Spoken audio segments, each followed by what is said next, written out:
Hey, you caught me shooing the flies away.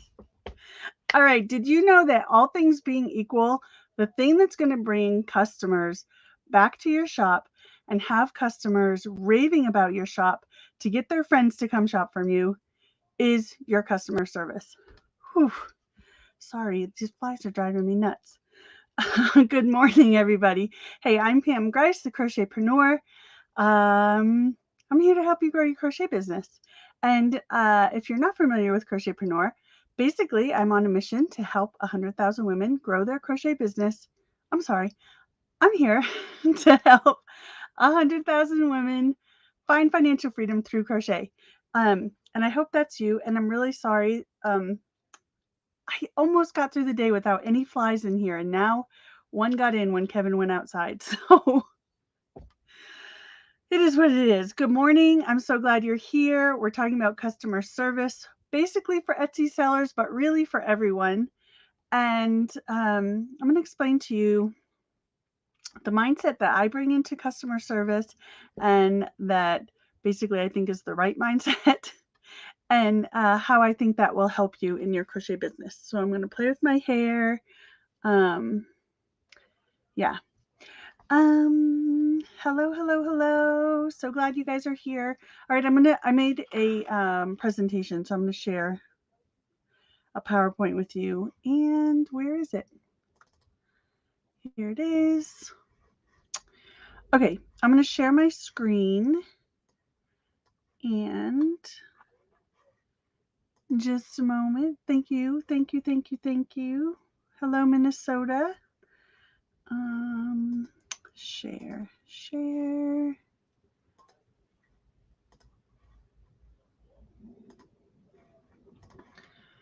Okay, I'm going to come over here. Can you see it? I'm going to flip back.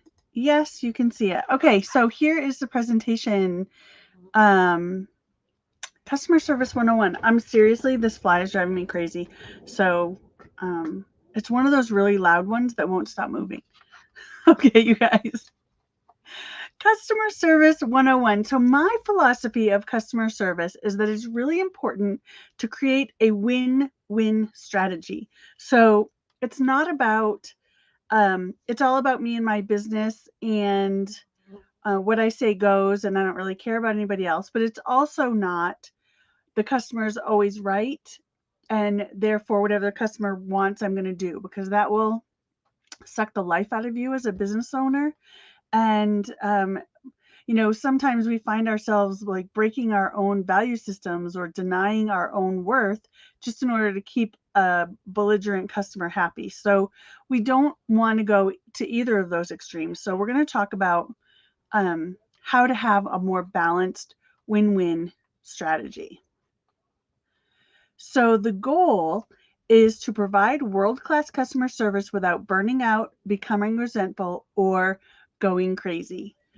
Um, you might feel like often you get into the going crazy realm with customer service issues. We're going to talk about both kind of proactive and reactive service for your customers. And when we get into that reactive space, sometimes it can just feel so overwhelming. And I want to mitigate that as much as possible for you and give you some strategies to um, be proactive to mitigate issues before they happen, and then give you some strategies for how to address customer service issues in a way that will provide a positive outcome for both you and the customer. So, did you know? Studies show that businesses that focus on customer experience outperform their competition in gross revenue. So, like I said, all things being equal, it's the people who provide a great customer experience that get those referrals, that get those repeat customers, um, and that really enjoy their business because they know that their customers are walking away happy. And that makes for a really great business experience for you. So these are the different reasons that customers shop where they choose to shop. So, and if you can hear Kevin on the phone out there, you tell me, so I'll go yell at him. Um, he's talking to his brother, and those Grice boys, all they do is talk loud. Anyway, um, okay, why customers shop where they do? Number one is convenience. So if you're given a choice between 3 or 4 different stores and you're going to buy the same thing from one of these stores, you're going to go to the closest store, right? So that's like for us, grocery shopping takes us forever to get into town. We're just going to go to what's closest. And for us, that's Walmart. Um, but they don't always have everything we want. So sometimes we have to make another choice because they don't have what we want. So then we have to go to a further store. But typically, we always go to the one that's closest and most convenient. Also, the next is um, they shop at some place that saves time, that makes the process easy. So they're like, I just need to get this and move on. So for a lot of people, that would be Amazon. That it saves time in ordering. You just search, order, and then it comes to your door. And they have their 2-day shipping. So, or even sometimes 1 day or same day shipping. So it saves time. Um, it saves time searching for a product. It saves time for um, price comparisons, and it saves time in shipping. So people will shop where it saves time. Next is a better quality item. So, for instance, this would be a business that they use.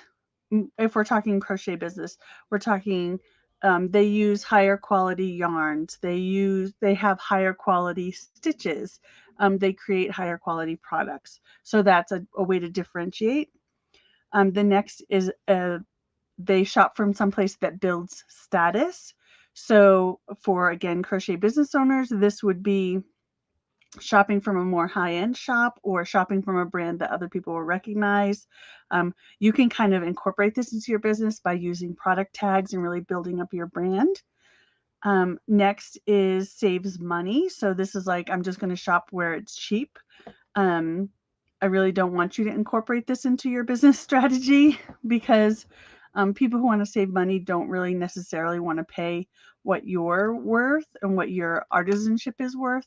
So I don't focus on the saves money piece. I don't try to be affordable. Um, I charge what my products are worth as far as on my pricing strategy. And so even though this is something that some people use, those people probably aren't your customers. Next is ease of use. Again, this is kind of like that Amazon thing, or between people between Ravelry and Etsy, like which one do you shop on? Um, it's going to be based on what's easier for people, or if they want that library of patterns or whatever.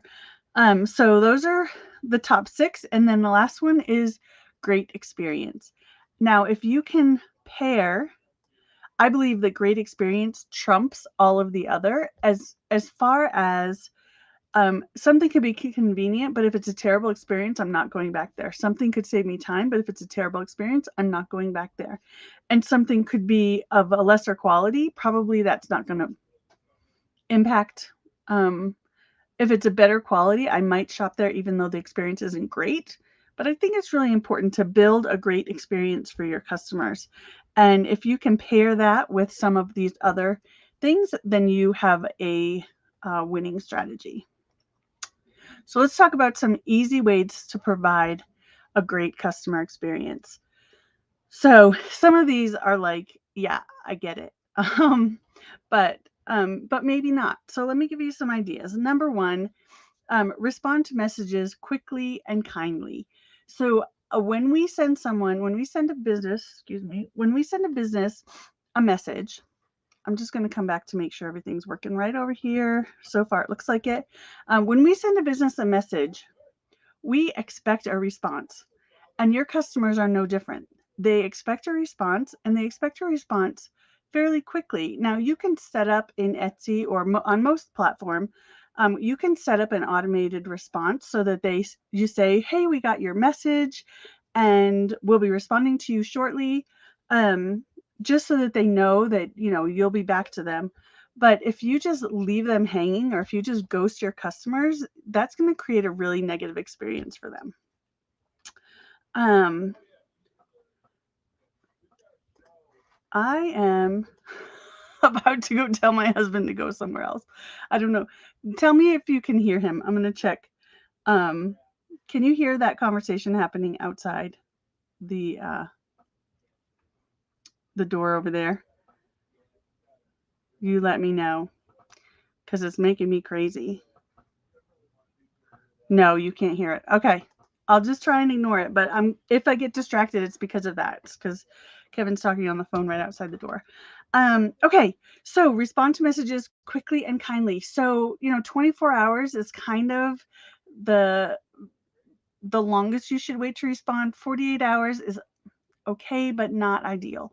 And when you respond, something I like to do is to sit and kind of get present with the message and smile, so that it kind of naturally gets those positive juices flowing, so that when you respond, you're responding from a positive place and not from a place. I find myself, I'm a very kind of to the point person, especially in written communication. So I find myself having to put in those kind words or put in the small talk of like, thank you so much for contacting us. We'd be happy to help you.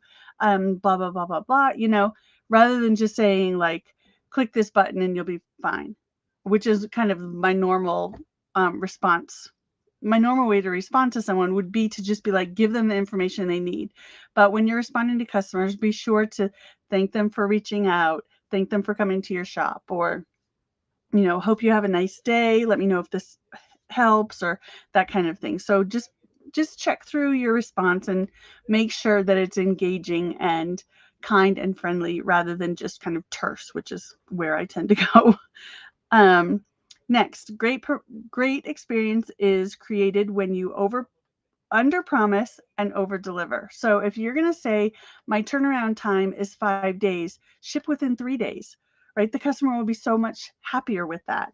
Or if you're sending out like supplies and you say there are 50 items, 50, or even there are 10 stitch markers, send 11, just a little something to have the customer be like, oh wow, that's so awesome, so the customer just sees the experience is so much better than what they expected. Next is over communicate. So guide the customer journey.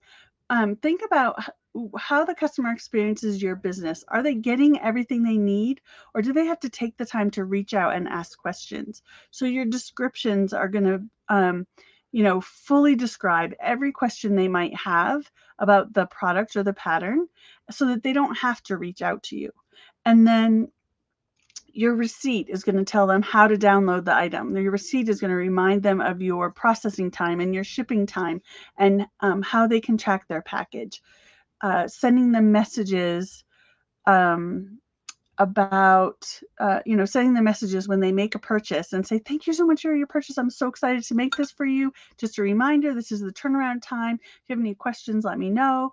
All of those things to let the customer know, like, I'm super excited that you chose to come to my shop and that I'm going to get to make this thing for you. And so let me know how I can make this experience better for you. Let me know if you have any questions. Just let them know that you care about them as a customer and you're excited that they're engaging with you. And then here, exceeds the expectations. I think that's exactly the same as under promise and over deliver, but it's really one of those things that's so important that when the customer makes up in their head what they're expecting the experience to look like, and then they get something more than that, it's just so exciting for them that they're always going to remember engaging with your business. I remember the first time I shopped at like a high-end store, and I was buying, I don't know, a turtleneck or something. And the lady took my shirt and she folded it nicely and she put it in tissue paper and she put a little gold sticker on it and she put that inside of a beautiful bag. And then I got to walk around with my pretty bag, right? So I was like, oh, that was nice, just for someone to treat you like you're special. And it doesn't take them all that much more time. And how much does a piece of tissue paper cost? It's negligible. So the cost to the company is negligible, but the value for the customer is so increased when you make them feel special.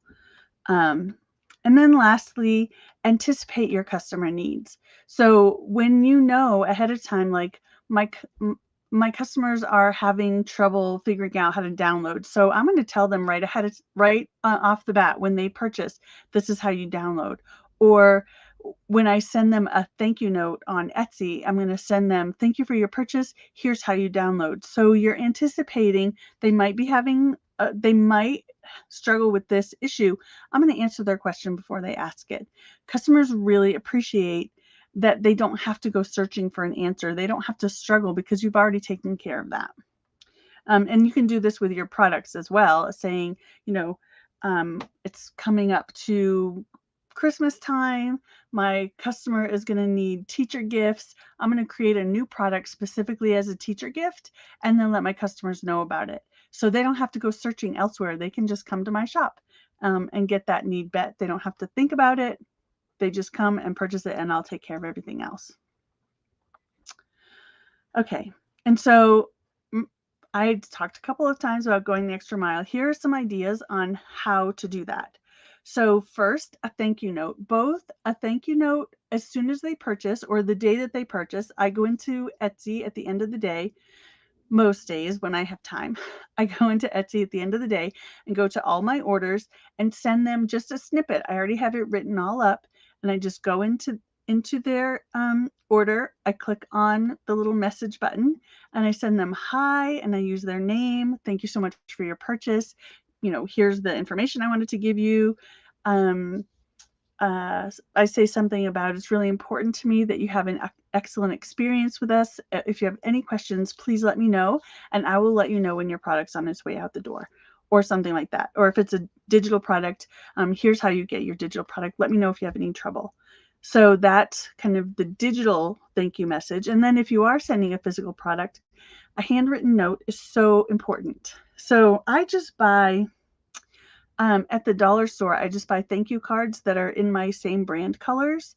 And I write, dear customer name, thank you so much for your purchase. I hope you love your new whatever as much as I loved making it for you. And then I put my name. So it's almost always the same message. If I find out they live someplace where I used to live or they live nearby, I'll say, hey, neighbor, or I'll say, so excited to see that you live in such and such a place. I grew up there, or I went to college there, that kind of thing. Just so you make that extra connection with people.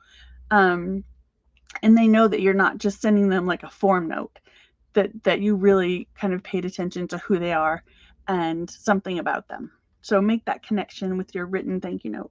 A gift with purchase is always nice. So with my digital patterns, with most of my patterns, they get a free additional pattern for a simple crochet basket. It's just thank you for your purchase. Here's a little free pattern for you. And with customers who purchase my physical products, if they purchase several, I had someone just buy 5 scarves the other day. So I'm going to throw in an extra, like an ear warmer or something just for the person who purchased. They were purchasing for gifts, so I'm going to send a little gift just for them. I mean, they spent over $100 in my shop. So to send them a headband that took me 15 minutes to make it's like no loss on my part. It's just going to make the customer feel like, oh, wow, that's so nice. So sending a gift with purchase is always a kind thing to do and a way to go the extra mile for your customer. Next, upgrade shipping. I'll just tell you what happened with me yesterday. So I ran out. I think I have one left. No, maybe I don't. I ran out of labels for my hats.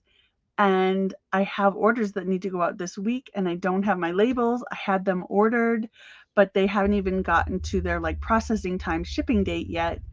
And I reached out to the person I purchased labels from, and I was like, oh my gosh, I know I have these on order.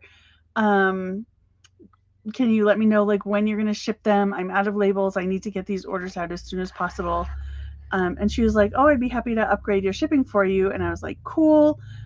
Just send me an invoice or create a new Etsy custom listing for me, and I will send you the difference in shipping. And she's like, oh, no, I love that you've ordered from us multiple times. We so appreciate you. I'm just going to upgrade that on my own. And you can bet I will be back there to order more labels. Actually, this week, I'm going to be back there to order more labels. So just that it's going to cost her $3. And I've spent maybe $150 in her shop. So she's just saying, thank you for being a loyal customer. Thank you for coming back multiple times and ordering the same thing multiple times. And so here's a little gift, $3. It's barely costing her anything.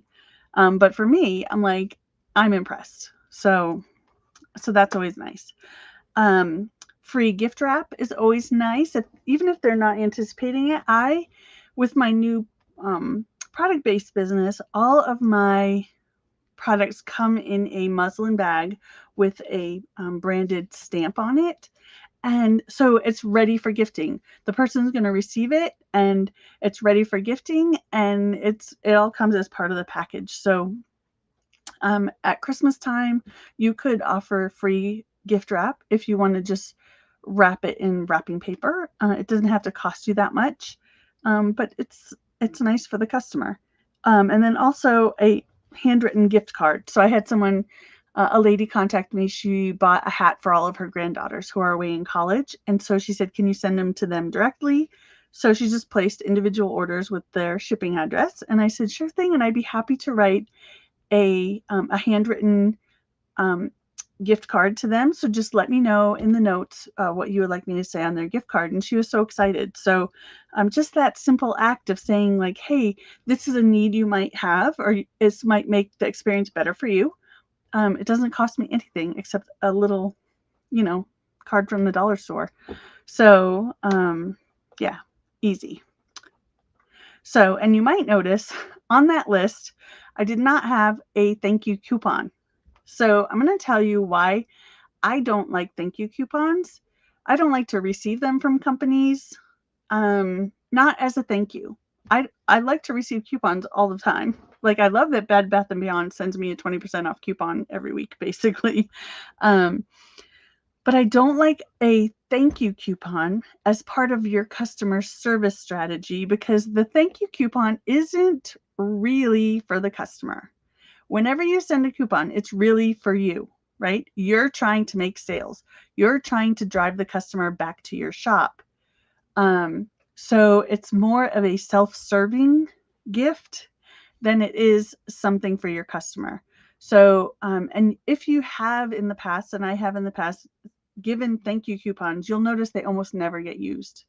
So I think the idea of sending a thank you coupon isn't what it's all cracked up to be. And again, coupons are about you. They're not about the customer. So I don't love them.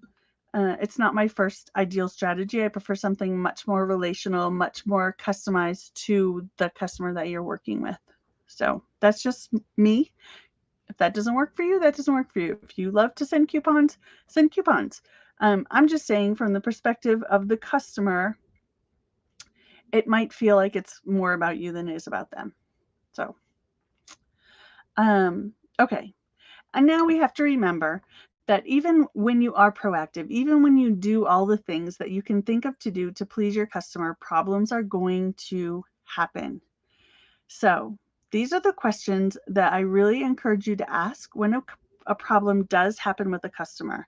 So let's talk through these real quickly. First, what is the customer's perspective? What is their request? And what is their ultimate goal?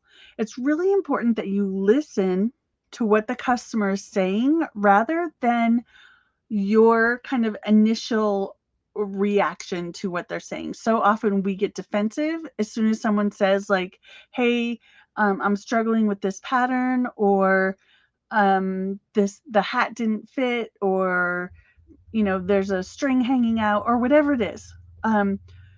Try and put yourself in the shoes of the customer. Like, hey, they paid X amount for this product. They were expecting to get this, but instead they got this. And what they're asking for is, are they asking for a new hat? Are they asking for, what's your return policy? What is their ultimate goal? Do they want you to send them something free? Do they want you to walk them through an issue? What is it they're wanting? Okay, so put that over here. And then say, what is your goal with this particular customer? So with every customer, we need to say, like, what is my goal with this person? Some customers, like if I have someone who is repeatedly asking me questions on the same pattern, it's a simple pattern, they're struggling, they just learned how to crochet, they're not my target customer, and they're taking more time from my business than I have to give them. My goal is to fix this problem and move on with my life. So if I need to link them to video tutorials, I'll do that.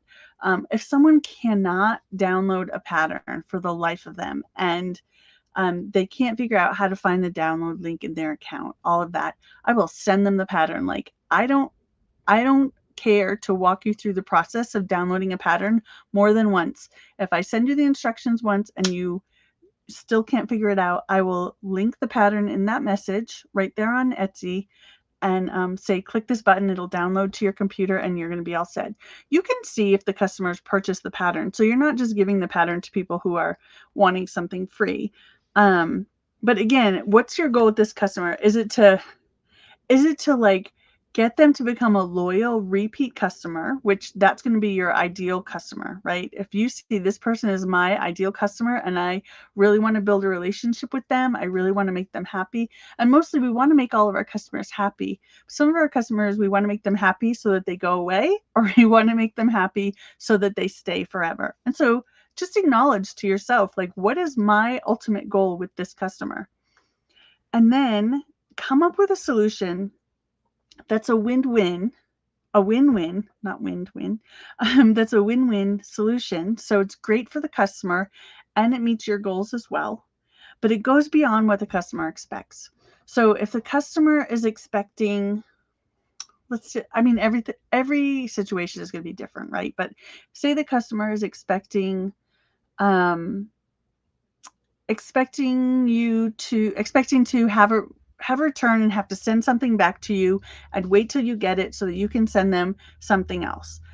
If you have a relationship with this customer already, or if you know that this is your ideal customer and you really want to please them, then you send them out that product that same day while you wait for the return to come in. It's okay to do that. We don't have to suspect everyone of being a bad person trying to rip you off.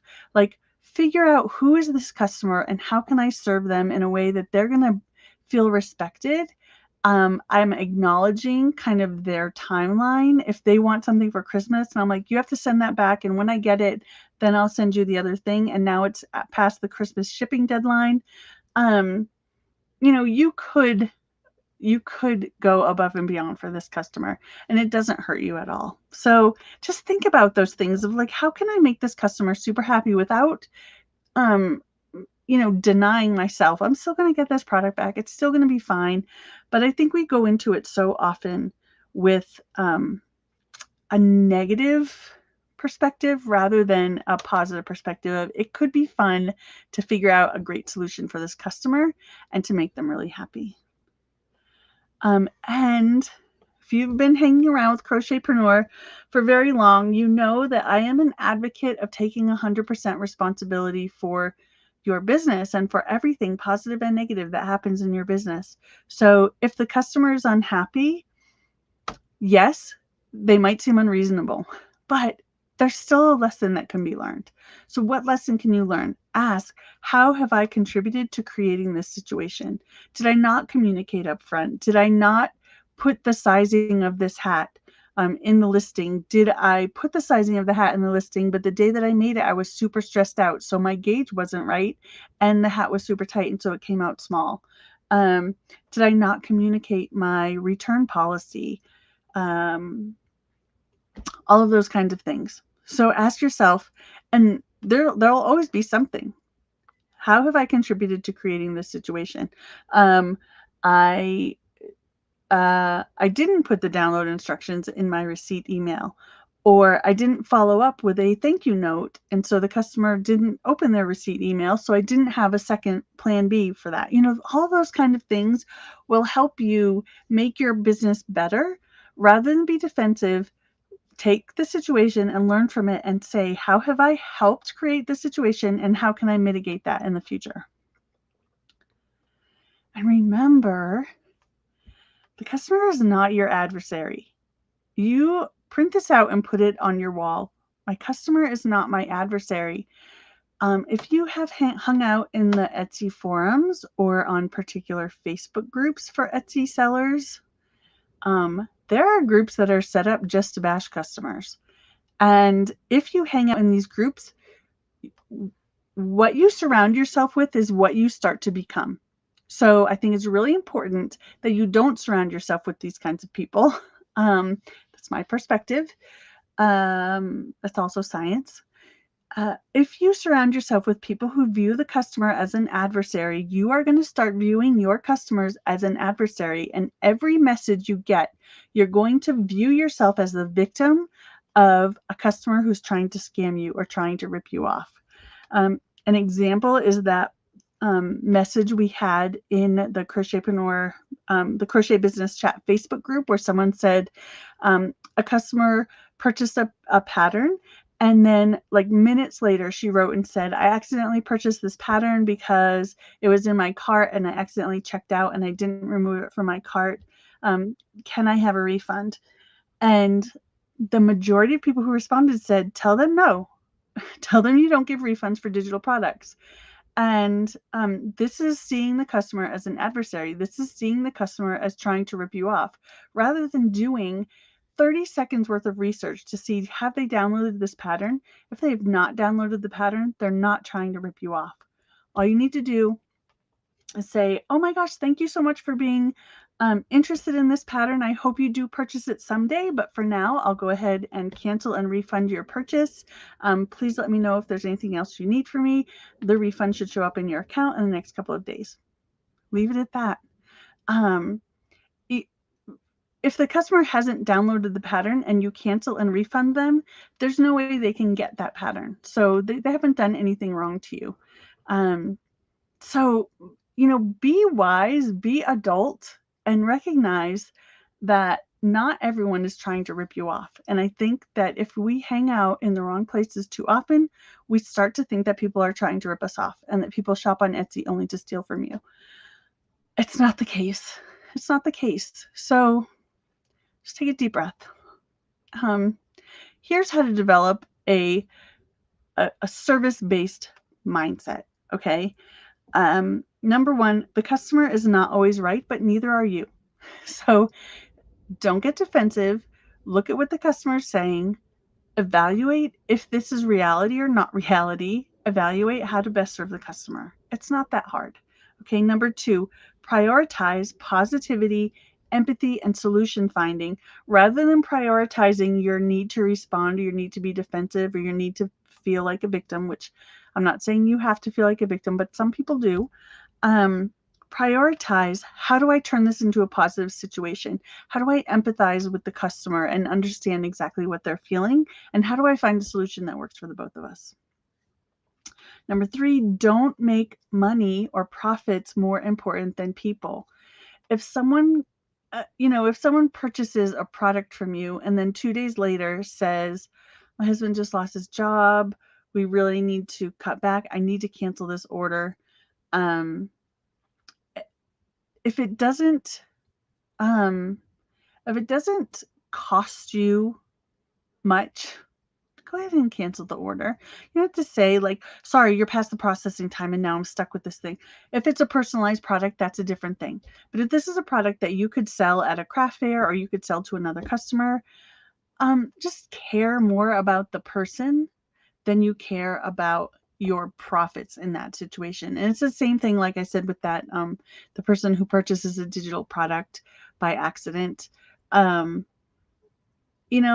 is what it is. And so when you care about the person more than you care about your profits, you actually benefit your business more because that person is going to walk away with a positive feeling about your business. And they're more likely to either come back or recommend you to a friend or not badmouth you on the internet. So, I think it's just important to go into your business with that kind of open-hearted perspective rather than this is the way it is and I'm the boss and you already gave me the money and so it's mine and I'm going to keep it. When you grip your money like that, money will flee from you.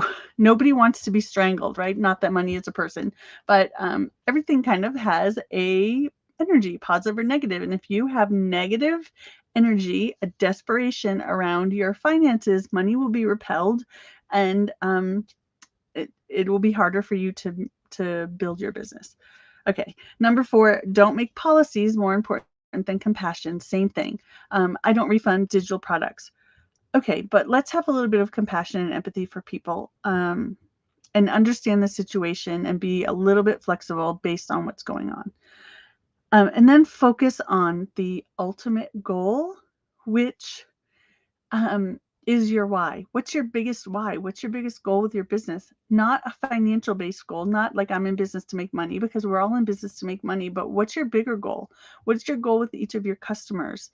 Hopefully that has something to do with creating loyal customers who rave about my business and who share my business with other people. And if that's your ultimate goal, that will inform how you serve your people too. So again, know what your ultimate goal is. So many of us, when I say like, what's your why in your business? It's all about me. It's all about how much money I can make. And it's not about actually serving people. So develop a why that has something to do with serving your customers. And then again, let that inform your decisions, and then control your emotions. So the most profitable crochet business owners can control their emotions around perceived slights, things that they make up about what customers are saying or doing, or what the customer's motivation is, or what, when the customer does something, what that means about you. Like, we all have pasts and we all have stories, and those stories kind of cause us to respond to things in a particular way. But if you can control your emotions and look at a situation from a factual basis of what is the customer saying and what are they wanting, rather than how does this make me feel, it will help you to come up with better solutions. Okay. And then, so after all of this has happened, after the customer has gone through the journey of finding your shop, looking at your products, making a purchase, and, resolving any issues that you might have, solicit feedback. Yes, even the negative kind. Feedback is so important because it helps make you a better business owner. It helps make you a better brand. And so soliciting feedback is so important. So ask the customer in your receipts or in your final message to a customer, ask them to contact you if they're having any experience that is less than excellent. Or if you've been through something with a customer, say, I'd love your feedback on how I handled this, how you feel now that we've come to a solution, or what I could have done differently. And then take that information and turn it into an actionable list. If they say, like, you said the hat was going to be this size, and when I got it, it was a different size, and so that was really confusing. Say, okay, I'm going to institute some quality assurance steps into the process. I'm going to measure my gauge when I'm starting a new product. I'm going to measure the product when it's finished to be sure it's the size that I said it was going to be before I send it off. So now you have your actionable list, and then get back with the customer and let them know what you did to resolve the issue and make the experience better for future customers. Say, thank you so much for that feedback. It was so helpful. I instituted this new step in the process to ensure that this doesn't happen again for any other customers.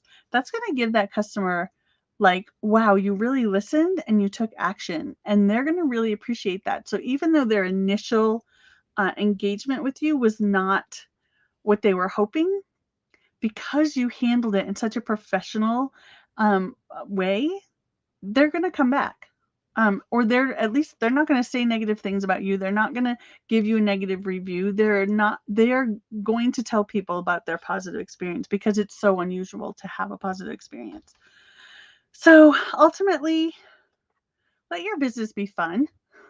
So often we look at this customer service issue as something that's a drudgery, right? Rather than, it's fun for me, and maybe we want to make this an affirmation. It's fun for me to serve people. It's fun for me to come up with creative solutions. It's fun for me to turn a negative experience into a positive one.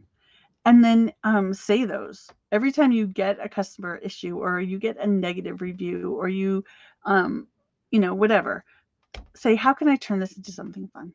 So those are my tips for you today. If you found this helpful, if you want more help with your crochet business, go to crochetpreneur.com, like this video so more people get to see it, and be sure to subscribe and hit that notification bell so you get notified anytime I upload new videos. I'm going to come back and see if you have any questions. So there we go. Hi. Let's see. I am let's see what everyone has to say. I'm going to just check in. You can't hear, you can't hear. Oh no.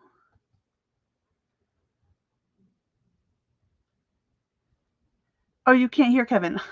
All right, sorry. That fly tried to fly in my coffee. Can't hear Kevin. You can't hear Kevin. That's so unusual. He talks so loud. Okay, there's nothing worse than no response after contact or purchase. Really, that's really true. I write out my messages and then go back and add all the nice details. That's smart, Keely. I'm just a big picture kind of person, and I'm a like time is important kind of person. So I want to write a message that's as concise as possible and as succinct as possible and gives them the information they need. And I'm like, okay, now I have to go back and put in the sweet parts and put in the like, I care about you, all of that. An immediate response is especially important with handmade products. I feel a more personal is needed for a heightened customer experience. Yes, Valerie, I agree. My pet peeve is going to a website and the most important thing to a customer is not near the top of the page. I hate having to dig for it, like the contact information. Clicking 3 or 4 links is awful. I agree. And that's good feedback for anybody who has a website. Like, can people figure out? My most important thing when I go to a website is the about page. And I know a lot of people don't read the about page, but I'm, again, a relational person. And so I want to know who this person is that is writing on this blog or that's creating these patterns. And so I immediately go to the about me page. And if they don't have an about me page, I'm like, are you a real person? Are you just a robot? Are you just a corporation and you don't really care? So those are my favorites. But then again, contact me, especially if you're going to work with brands. They need to know how to get a hold of you. That's also why it's frustrating that Etsy Mobile has announcements at the bottom of the page. I want my customers to see this information before they buy. That's important. The free pattern you give with the pattern purchase, do you include it in the downloads or in a thank you message? Do you send thank you messages on Ravelry too? Yes. So they are, it's just an additional download. And it basically, the title of the download is a thank you gift .pdf. So, and I believe I have it in Ravelry too, but I may not. I'm not sure. I'll have to go look, but I definitely do it on Etsy. I never send coupons. I include extras though. Yeah. I was wondering if you would please post all the links from where you got all of your stuff. I put it in my Amazon influencer shop, which is amazon.com/shop/the Crochetpreneur. So it's in there under the shipping supplies. There's the muslin bags and the compostable poly bags that I use. Jamie, thank you for telling people to give me a thumbs up. I appreciate it. Give a benefit of doubt. Always, everyone is different. Yes, it's so important. Negative rubs off on negative. Don't hang out with negative. That's right. Like attracts like. It may be a good idea if you offer custom-made products before you actually start work, shooting the customer a 5-second email to see if they're still interested. Yeah, you could do that, or just say, "Hey, I'm starting to work on your project. This is exactly what I have. You wanted it in this color. You wanted this size. Would you just confirm?" The hard part about that is a lot of customers don't know how to use Etsy, and they don't check their messages, and they have the setting turned off to receive Etsy messages. So sometimes they don't see that. So I would say if I don't hear back from you, I'm going to assume this is correct and I'm going to move forward so that you don't get stuck waiting for a customer to respond. And It's like how YouTubers ask for likes and subs before ending their videos. Right.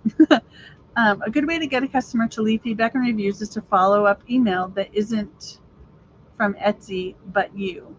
Yes, except Etsy doesn't really like you to contact customers outside of their platform. So it's important to remember that. Oh, but you mean just sending it from you inside of your Etsy shop? If that's the case, then yes. So I always just send it as a separate message rather than an automated Etsy thing. Hi, Marilyn. When is the time to stand your ground? I'm not thinking anything aggressive, but at what point do you be firm and say no? So I'm saying no less and less the older I get, um, because at some point it's just not worth it to me. Like it's not worth a $5 sale to me to constantly engage with a combative customer. However, if a customer is being rude, if they're calling me a liar, if they're calling me a scammer, I am not budging. I'll say, sorry, I think our conversation's over. Like I told you what the policy is, and I'm not, you know. So usually for me, it has to do with how that person comes across to me. If they're having trouble downloading and they're like, I can't figure out how to download this, that's one thing. But if they come to me and say, um, you have my money, but I don't have a download link, I think that you're trying to scam me. I'm like, okay, well, here's how you download it. And they're like, no, I want my money back. I'm like, because you're being super rude, and that goes against my value system, so it always butts up really negatively. And so I say, hey, I've attached it right here. Just click on it, and you'll be all set. I'm not giving you your money back. So that's that kind of thing. It's usually on a customer by customer basis. But if someone approaches and say, I'm struggling with this, I can't find the email, that's one thing. Like they're coming to you as an equal. They're saying like, hey, we're both people, let's be kind and let's figure this out, rather than if someone attacks me, then I'm like, okay, well, we're kind of done, and this is the policy and this is what I'm going to do. So you let the customer decide basically how you're going to respond to them, and you set boundaries of like, I'm not going to let people respond to me that way, and I don't really care if you come back to my shop again because I don't want to deal with you. It's worth losing a $5 sale than than having you come back as a repeat customer. There's an Etsy Facebook group. I think I'm going to leave it because it seems like a lot of posts are pretty negative and I'm not getting a lot of value. Is there a good group for Etsy? I don't know. I stay out of most Etsy groups, honestly, because again, those negative people seem to really feed off of each other and create that environment within the group. And so I stay out of most Etsy groups. I am staying in the E-Rank group because the E-Rank people provide really great information. But other than that, I stay out of most Etsy seller groups. People like to know there's a human on the other end of the line. Having automated response are okay, but let them know there is life out there. This is so important. I don't usually follow up after the package has been delivered. I don't want to bother people. So I think that's a mindset thing of like, my communication with someone is bothering them. Is it really a bother for someone to say like, you got your packages, everything okay? Did it arrive all right? Are you happy with the product? I'd love to hear back from you. It was so fun for me to make that. I'm so excited to hear what you think. Is a totally different perspective than like, hey, I saw you got your product. Would you please leave me a review? It's really important to me that I let other people know how awesome my shop is. And so I need you to go give me 5 stars. So again, check in with how you're coming across to people. And it's only a bother when you're trying to get something from them rather than give something to them. So say, I'm reaching out just to find out, I saw that your package was delivered. Did it arrive okay? Is everything good? Do you have any questions? That's, you're offering a service rather than trying to take something from them. I hate when I buy a pattern and can't download it except on a computer. Well, you can download it on your phone if it's on Etsy, but you have to open it up in a browser window rather than on the app. And that's something good to know for people who sell patterns. If someone can't download it on their phone, it's because they're trying to download it on their app and not on a browser window. So tell them to open up either Google or Safari or something and open Etsy that way, and they'll be able to get their pattern. I always check about pages too. It's nice to make a connection. Yeah, I like when people put a couple of extra pictures of their family in there. I really need to redo my about page now that we talk about that. What if the customer keeps coming back after you've said no? Can you block? I don't think there's a way to block people in Etsy. But eventually, like, you could report them to Etsy and say, this customer is harassing me. I've already told them this and this and this. Or you could just tell people, if I have said this before, if I hear from you again, I will consider it harassment and I'm going to report you to Etsy. I had some guy buy a pattern. He thought he bought a hat. At that time, I was selling physical products. So this is something I was instituting for people who did that. You know, they paid $3 for a pattern and they thought they were getting a physical product. I would say, you know, I don't give refunds on digital products. Now I would just give them a refund because I don't care. But at that point, this is what I was doing. I don't give refunds for digital products, but here's a $3 coupon towards the purchase of the actual product. About 50% of the time, people would actually buy that physical product. The other time, they would just be like, whatever, it was my fault, and walk away. Now I feel like holding on to that $3 when clearly they just made an error. They haven't downloaded the pattern. I am happy to give them back that $3. I don't want to hold on to money with a negative energy to it, right? Of me being like, this is my money. I'm not giving it back to you, even though it was your mistake. So that's kind of how I operate. But some guy said, I will ruin you. I am a lawyer in Dallas and I'm going to ruin your business. And I'm like, okay, well, have fun with that. You know, like, don't talk to me again. So anyway, there's things like that happen. I followed your video and launched my first pattern on Ravelry and it's really going well. Yay! I'm so excited. The main reason people buy from small businesses and sellers is they like to support small businesses and the small personal touches that sellers and businesses can offer that corporations can't. Yes. And so do that. So make sure people understand, like, I'm a real person. And, you know, with my new shop, I got this response from someone who was like, your service was amazing. The whole experience was amazing. I loved the personal note from you, because she like lived up in Castle Rock, which is about 2 hours from here. And I was like, hey, we're supposed to have snow this weekend. Aren't you so excited? You know, something like that to just connect with the person. And she was like, this was amazing.